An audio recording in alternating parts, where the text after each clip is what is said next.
Ndugu zangu katika Kristo, tumsifu Yesu Kristo. Karibuni katika tafakari ya Jumatano ya Majivu. Ujumbe unaotuongoza katika Jumatano hii ni ndugu, msichoke kutenda mema.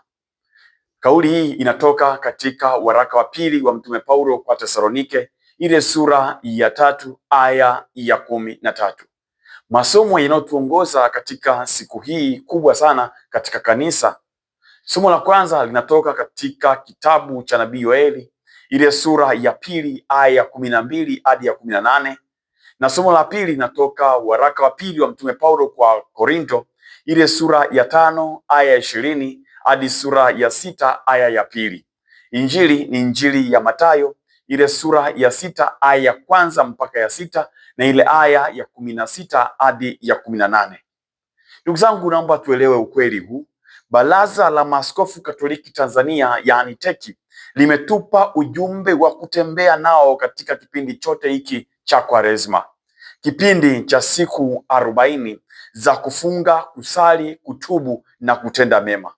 Ujumbe wenyewe ni ndugu, msichoke kutenda mema. Kama nilivyosema hapo mwanzo, ni kauli inayotoka katika waraka wa pili wa Mtume Paulo kwa Tesalonike, ile sura ya 3 aya ya 13. Maaskofu, mababa zetu hawa, wanatuasa sana kuwa baada ya kufunga mwaka wa jubilei hatupaswi kurudi tena katika maisha ya kale. Ujumbe unasisitiza kuwa sisi tuliobatizwa, tuliomkiri Yesu Kristo, tudumu katika kutenda mema bila kujali, bila kuangalia ni magumu mangapi, ni majaribu mangapi tunapitia au tutapitia, ila wema unatakiwa utawale katika safari yetu ya maisha. Tusiwe na aibu, tusiwe na woga, tusiwe na moyo wa kurudi nyuma katika kutenda mema. Tunaitwa, tunaaswa kuwa watu wema. Tunapaswa kuakisi sura halisi ya Mungu mwenyewe, kwa maana sisi tumeumbwa kwa sura na mfano wa Mungu. Mungu wetu huyu ni mwema. Lazima mimi na wewe tuakisi sura hii. Lazima tujue sana, tuna siku 40 za safari ya kukua na kukomaa kiroho, na ukomavu huu uonekane katika kutenda mema, na haya mema yamshuhudie Yesu Kristo na atushuhudie sisi mbele za watu. Watu wakituangalia waseme hawa ni Wakristo. Watu wakikuangalia hata wewe mmoja mmoja waseme huyu ni Mkristo. Siku 40 tunazo, au Quadragesima kwa Kilatini. Si siku chache tukiamua kufanya mabadiliko yoyote yale ambayo yatatuvuta kuwa watu wema mbele ya Mungu na mbele ya watu wanaotuzunguka. Swali la msingi ambalo unaweza ukajiuliza, je, kwa nini namba hii ya 40? Kwa nini siku hizi 40? Namba hii ya 40 imetajwa katika maandiko matakatifu kati ya mara 146 mpaka 149 hivi kwenye maandiko matakatifu, kwenye Biblia takatifu. Nitapa mifano michache sana muweze kuelewa kwa nini siku 40, kwa nini 40, kwa nini miaka 40. Nitapa mfano. Wengi tumeizoea hii mifano. Tunajua mvua ilinyesha kwa muda wa siku 40. Musa alikaa mlimani na Mungu kwa muda wa siku 40. Eliya alitembea jangwani kwa muda wa siku 40. Wana wa Israeli walitembea jangwani kwa muda wa miaka 40. Wafilisti walitamba mbele ya wana wa Israeli wakiwa na shujaa wao mkubwa Goliati kwa muda wa siku 40. Ezekieli alilala upande mmoja bila kujigeuza kwa muda wa siku 40. Nabii Yona aliwaonya wana wa Ninawi kuwa wataangamia baada ya siku 40. Kuhani mkuu Eli alikuwa kiongozi au mwamuzi juu ya wana wa Israeli kwa muda wa miaka 40. Daudi, Solomoni, Yoashi walitawala Israeli kwa miaka 40. Kiafrika tunatambua na tunajua kwamba 40 huwa inatumika. Je, ina maana gani? Nitawapa mifano michache kwamba 40 haikuanza tu katika historia ya wana wa Israeli katika maandiko matakatifu, bali hata sisi wa Afrika katika tamaduni zetu, katika maisha yetu ya kila siku huwa tunaitumia hii 40. Watu wanamaliza msiba na maombolezo yao, wengine kusimika msalaba, wengine kugawana nguo za marehemu, wengine kumaliza kabisa kuondoa matanga. Baada ya siku 40, mama anakaa eda kwa muda wa siku 40. Mtoto anatolewa nje baada ya kuzaliwa Kiafrika kwa baada ya siku 40. Vijana wanakaa jando kwa muda wa siku 40. Wanaenda kutumia dawa hizi za kujisafisha, kuondoka na mabaraa. Katika mila zetu za Kiafrika wanapewa masharti ya kutumia hizo dawa kwa muda wa siku 40. Mgonjwa wa Kiafrika akiumwa sana, ugonjwa ambao unatisha, baadaye akatengwa, ili kuhakikisha kwamba amepona, huwa anakaa peke yake kwa muda wa siku 40. Mashamba huwa yanatayarishwa kutoka msimu mmoja kwenda msimu mwingine, au zao moja kwenda zao lingine, yanaachwa kwa muda wa siku 40. Siku za mwizi watu wanadai ni 40. Kwa hiyo 40 si kitu chepesi, si kitu kigeni, ni kitu ambacho tumekizoea sana katika tamaduni zetu za Kiafrika. Je, ya 40 ina maana gani? 40 inaeleza kitu gani? Ni muda wa majaribio, ni muda wa majiundo. 40 ni muda wa kufanya upya kile kilichoharibika. 40 ni muda wa kumaliza mambo. 40 ni muda wa kufanya mabadiliko. Ni muda Mungu anaotumia kukutoa sehemu moja kwenda sehemu nyingine. Ni muda ambao Mungu anaotumia kukutoa katika kazi ndogo kukupeleka katika kazi iliyo kubwa. Ni muda wa kupumzika na kupanga mambo vizuri. 40 ni muda wa kuelewa kwamba magumu yapo ila ushindi ni hakika. 40 ni muda wa kusimama na kuimarika zaidi na zaidi baada ya kupitia kipindi fulani kigumu. 40 ni muda wa kutafakari ulipotoka, ulipo na unakoelekea, na kupata nguvu ya kuanza upya. Ndio maana tukitazama masomo yetu yanatuhimiza sana sana sana sana tuweze kutekeleza jambo fulani katika siku hizi 40. Wengi wanaweza wakajiuliza, katika kipindi hiki cha siku 40, kipindi hiki cha Kwaresima, tunatakiwa tufanye nini? Au kipindi hiki kinatukumbusha nini? Nitaeleza mambo makuu ambayo yanatakiwa yafanyike, mambo makuu matatu ambayo ni muhimu sana katika kipindi hiki ambacho ni cha Kwaresima. Moja, Kwaresima inatukumbusha ukweli ulio mchungu. Kwaresima inatukumbusha ukweli ulio mchungu. Ukweli huo ni kitu gani? Ni kwamba siku moja tutakufa. Siku moja tutakufa.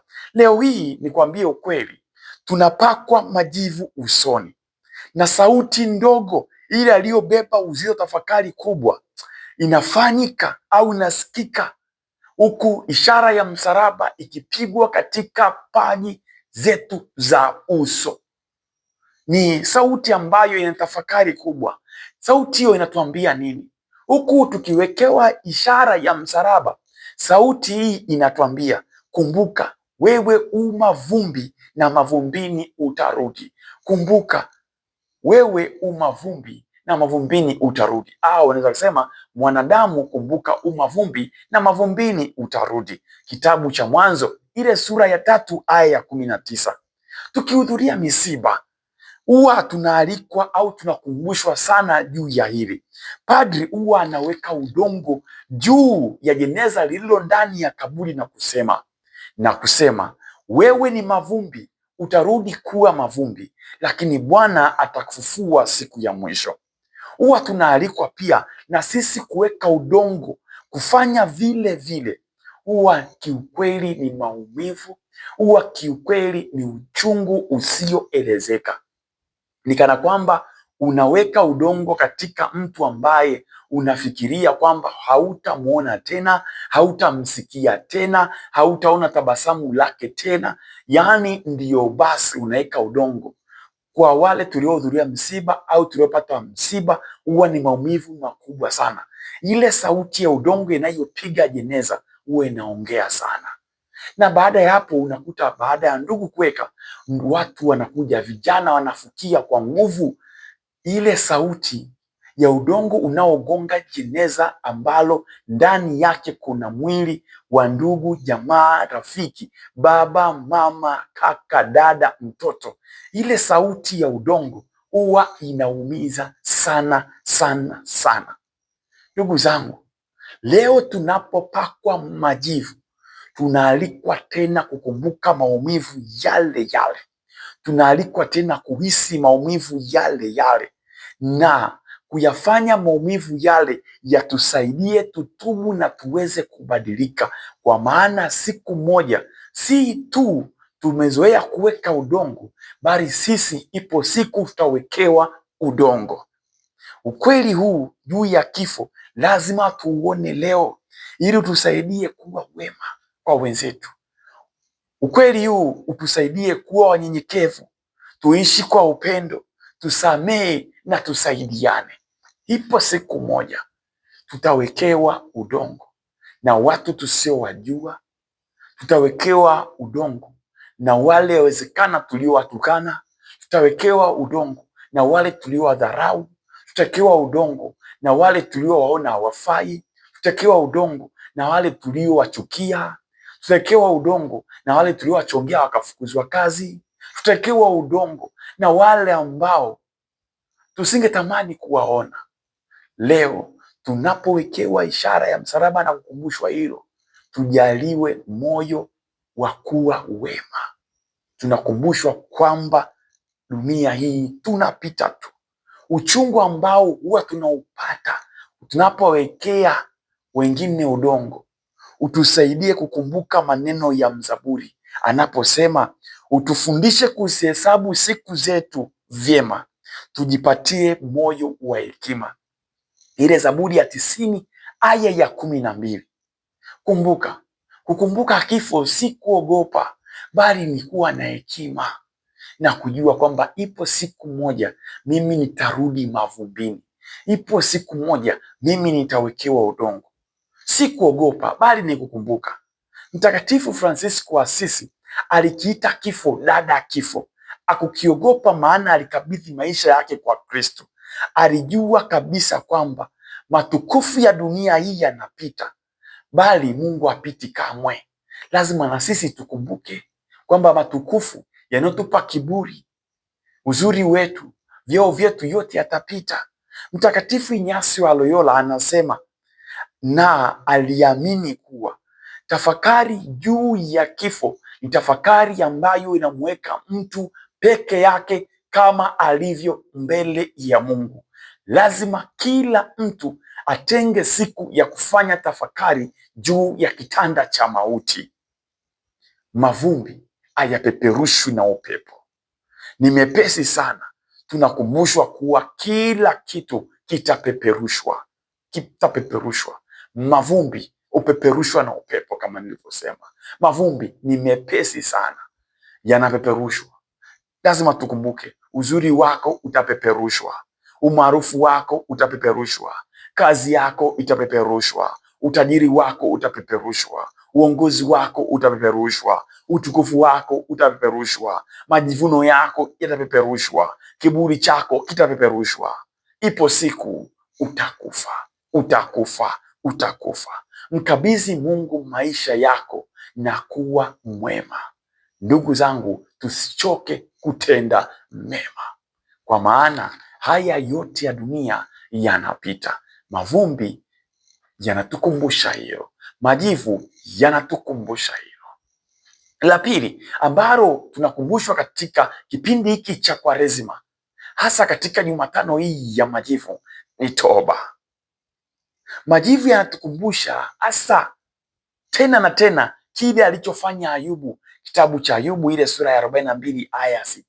Alifanya Ibrahimu pia, kitabu cha Mwanzo sura ya 18 aya 26.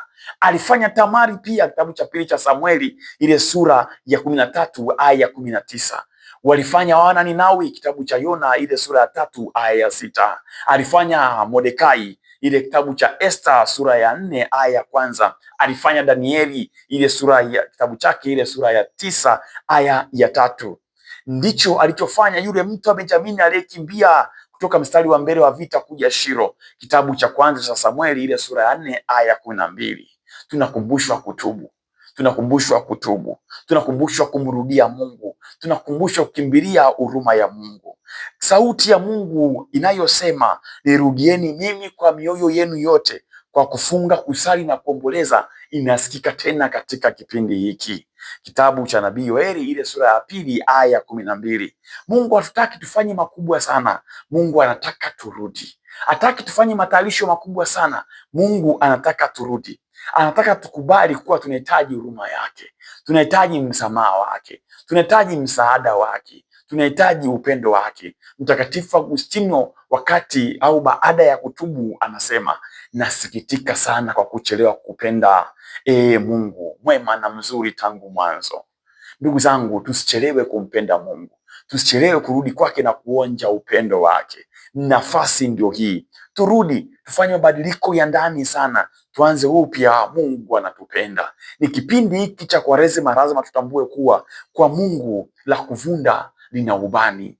Kwa Mungu lazima tutambue maji yakimwagika yanazoreka. Kwa Mungu mambo hayabaki hivyo hivyo, hayabaki hivyo hivyo hata milele, bali yanabadilika. Kwa Mungu kuna fursa ya pili, kwa Mungu kuna kuanza upya. Tutubu, tutubu, tutubu, tutubu, tubadilishe maisha yetu. La tatu ambalo tunakumbushwa katika kipindi hiki ni kuishi nguzo tatu, ni kuishi nguzo tatu. Cha kwanza, kuwa watu wa sala. Hiki ni kipindi cha kuongeza ukaribu na Mungu, uhusiano na Mungu kwa njia ya sala. Tenga muda sali, tenga muda omba. Omba mchana, omba usiku, omba ofisini, omba kitandani, omba njiani, omba kokote pale. Huu ni muda wa kuonja nguvu ya sala. Hiki ni kipindi cha kuona na kutambua kwamba sala ina nguvu, nguvu ya kuvunja hila za mwovu Shetani, nguvu ya kufungua vifungo ambavyo vinaonekana haviwezi kufunguka, nguvu ya kufanya kile kisichowezekana katika jicho la kibinadamu. Sali, sali, sali, sali, sali. Kipindi hiki ni kipindi cha kufunga pia. Nguzo ya pili ni kufunga. Musa alifunga kwa muda wa siku 40. Kitabu cha Kutoka ile sura 34 aya 28. Nabii Eliya alifunga siku 40. Kitabu cha kwanza cha Wafalme ile sura ya 19 aya ya 8. Yesu alifunga siku 40. Injili ya Mathayo sura ya 4 aya ya 2. Kufunga ni kujitayarisha kupokea makubwa. Kufunga ni kupata nguvu ya kuendelea na safari. Kufunga ni kuelewa kuwa dunia hii na mambo yake yote yanapita. Kufunga ni kutiisha mwili. Kufunga ni kuadhibu mwili au kuufanya mwili uelewe kuwa roho inastahili utakatifu. Kumbuka, kile tunachojinyima wakati wa kufunga, wakati fulani kama unafunga chakula, basi inahitaji kukipeleka kwa wahitaji. Lazima tuwe na moyo wa kupeleka kwa wahitaji. Kufunga wakati mwingine unaweza kufunga tabia. Siku 40 ni siku za kutosha sana, ambazo ukifunga kitu fulani, ukifunga kwa nia fulani, ukifunga kwa lengo fulani, ukijitiisha kwa nia fulani au lengo fulani, hakika utaona mabadiliko makubwa sana. Jiwekee lengo, jiwekee nia katika kipindi hiki, usifunge hivi hivi tu. La tatu na la mwisho au nguzo tatu na mwisho ni matendo ya huruma. Hata ufanye nini, siku ya mwisho Mungu hata kuuliza maswali makubwa sana. Atakuuliza maswali ya kawaida, mambo ya kawaida ambayo yatakuwa sehemu ya hukumu yako. Mambo hayo ni ya kawaida kwa sababu una uwezo wa kuyafanya hata katika hali yoyote ile. Ni matendo ya huruma, ni kutenda kwa wema, ni kuwa na huruma. Maandiko matakatifu yanasema, iweni na huruma kama Baba yenu alivyo na huruma. Mungu atakuuliza maswali mengi. Kristo atakuuliza maswali mengi siku hiyo, bali atakwambia hukumu yako imelala katika kutenda mema. Atasema, nalikuwa na njaa ukanilisha, nalikuwa na kiu ukaninywesha, nalikuwa uchi ukanivika, nalikuwa mgeni ukanikaribisha, nalikuwa kifungoni ukaja kunitembelea, nalikuwa mgonjwa ukanitazama. Injili ya Mathayo sura 25 aya ya 31 mpaka ya 46. Mtakatifu Agustino anasema, je, unataka sala zako zipae haraka mbele ya Mungu? Basi zipe sala zako mabawa makuu mawili: funga na fanya matendo ya huruma. Haya ni mabawa ya kufanya sala zako zisikike. Usisahau, chochote mlichotendea mmoja wapo hao wadogo mlitendea mimi. Yesu anasema katika Injili ya Mathayo ile sura ya 25 aya ya 40. Ni kuombe sana, tekeleza hayo. Ni kuombe sana, fanya hayo, na yafanye yote kutoka moyoni. Usitake kufanya kwa ajili ya show off au kujionyesha, bali fanya vile Mungu anavyotaka, kwa sababu maonyesho wakati wa kufunga Mungu hapendi. Tumesikia Injili ya Mathayo ile sura ya 6 aya ya 1. Moyo wako katika kipindi hiki ujawe na huruma ya kweli, ujawe na toba ya kweli, ujawe na wema wa kweli, ujawe na msamaha wa kweli, ujawe na kuanza upya au mabadiliko ya kweli, ili siku zote Mungu atukuzwe, nawe upate utakatifu sasa na hata milele. Amina. Mungu akubariki sana. Nikutakie mfungo mwema. Nuia, fanya kitu fulani ambacho kitakuwa sehemu ya mabadiliko makubwa sana katika funga yako ya mwaka huu. Jiwekee nia, jiwekee lengo, na hilo lengo litimize na uliishi.